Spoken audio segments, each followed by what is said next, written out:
आज है 29 अगस्त।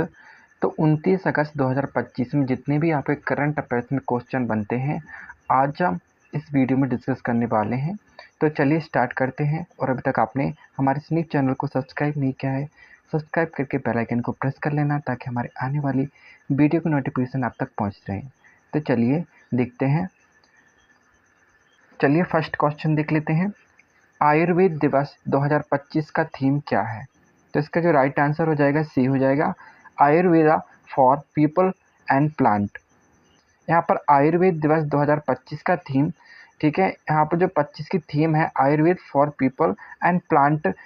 इसका मकसद आयुर्वेद को केवल स्वास्थ्य नहीं बल्कि पर्यावरण संरक्षण से भी जोड़ना है। चलिए इसके फैक्ट देख लेते हैं। पहला आयुर्वेद दिवस 2016 में मनाया गया था, ये भी आपको याद रखना है, ठीक है। यह दिन आयुष मंत्रालय द्वारा आयोजित किया जाता है। 2025 का मुख्य कार्यक्रम नई दिल्ली में आयोजित होगा। विश्व भर में 30 से अधिक देशों ने आयुर्वेद को अपनाया है। चलिए नेक्स्ट क्वेश्चन देख लेते हैं। भारत ने हाल ही में 2025 ऊर्जा संवाद में किस देश के साथ स्वच्छ ऊर्जा संबंध मजबूत किए हैं? तो इसका जो राइट आंसर हो जाएगा जापान, 20 का करेक्ट आंसर हो जाएगा। भारत और जापान ने 2025 ऊर्जा संवाद में स्वच्छ ऊर्जा और हरित हाइड्रोजन क्षेत्र में सहयोग को मजबूत करने का निर्णय लिया है। एक्स्ट्रा फैक्ट देख लेते हैं इसके। जापान हाइड्रोजन सोसाइटी का बड़ा समर्थक है। भारत 2070 तक नेट जीरो कार्बन लक्ष्य हासिल करना चाहता है, ये भी आपको याद रखना है। भारत जापान ऊर्जा संवाद 2007 में शुरू हुआ था। जापान भारत का सबसे बड़ा निवेशक देशों में है। नेक्स्ट क्वेश्चन देख लेते हैं। भारत में 6G मानकीकरण पर पहली 3GPP RAN बैठक किस शहर में हुई है? तो इसका जो राइट आंसर हो जाएगा, यह है 20 का राइट आंसर हो जाएगा, बेंगलुरु में हुई है। भारत ने बेंगलुरु में पहली बार 3GPP रैन बैठक की मेजबानी की। इसका उद्देश्य 6G मानकीकरण को बढ़ावा देना है।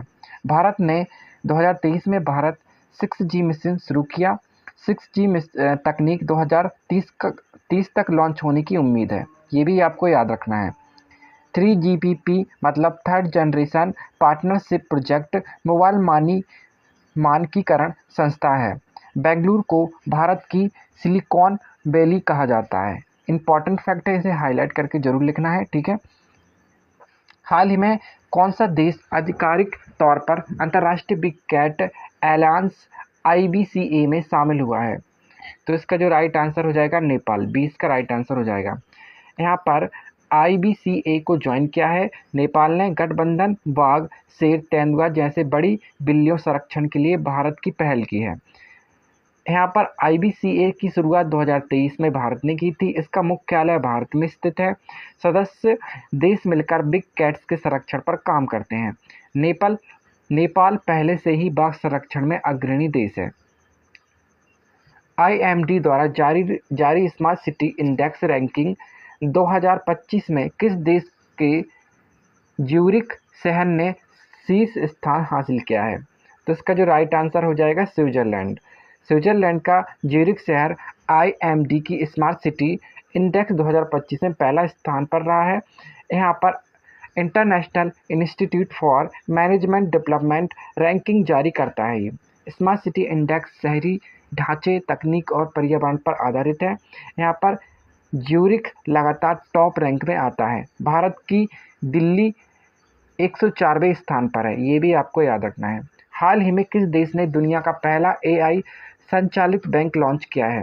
तो इसका जो राइट आंसर हो जाएगा, सी का राइट आंसर हो जाएगा, मलेशिया ने किया है। मलेशिया ने हाल ही में दुनिया का पहला AI संचालित बैंक लॉन्च किया है। यह पूर्णतः डिजिटल है।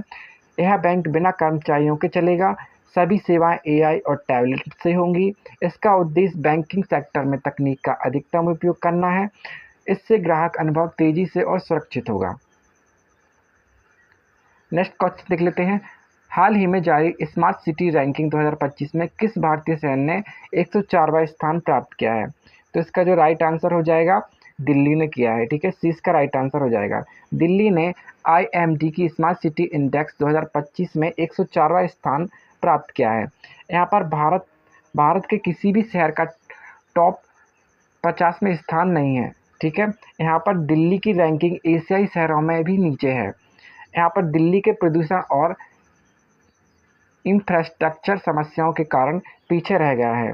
भारत को स्मार्ट सिटी मिशन 2025 में शुरू किया गया था, ये भी आपको याद रखना है, ठीक है। ये आपके ऑल क्वेश्चन जो मैं बताता हूँ आपको करंट अफेयर्स के लिए, ये सभी SSC, MTS, UPSC सारे एग्ज़ाम के लिए है, ठीक है। आप नहीं कर सकते हैं।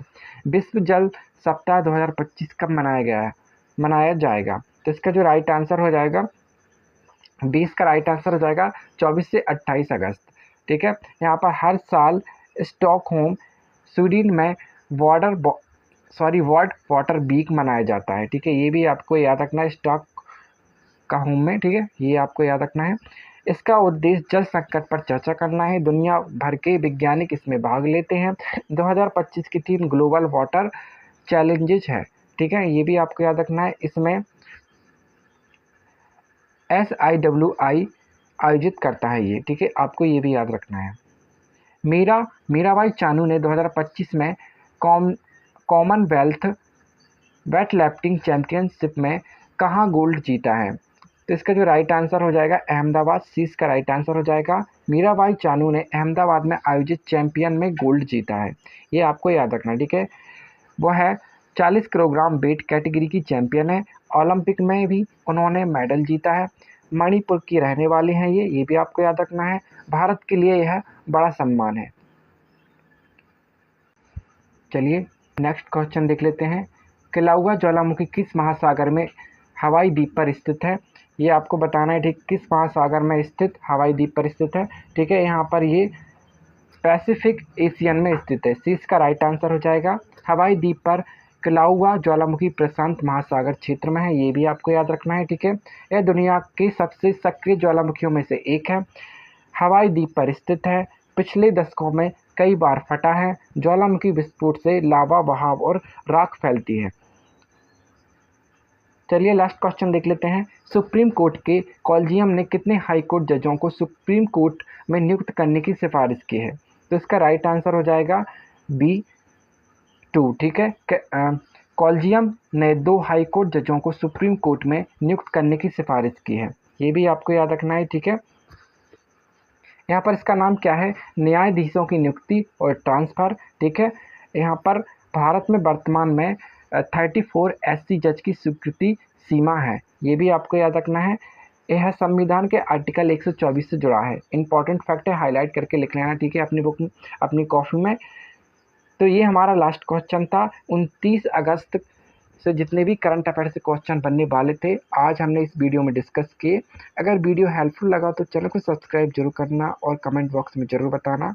Thanks for watching my video.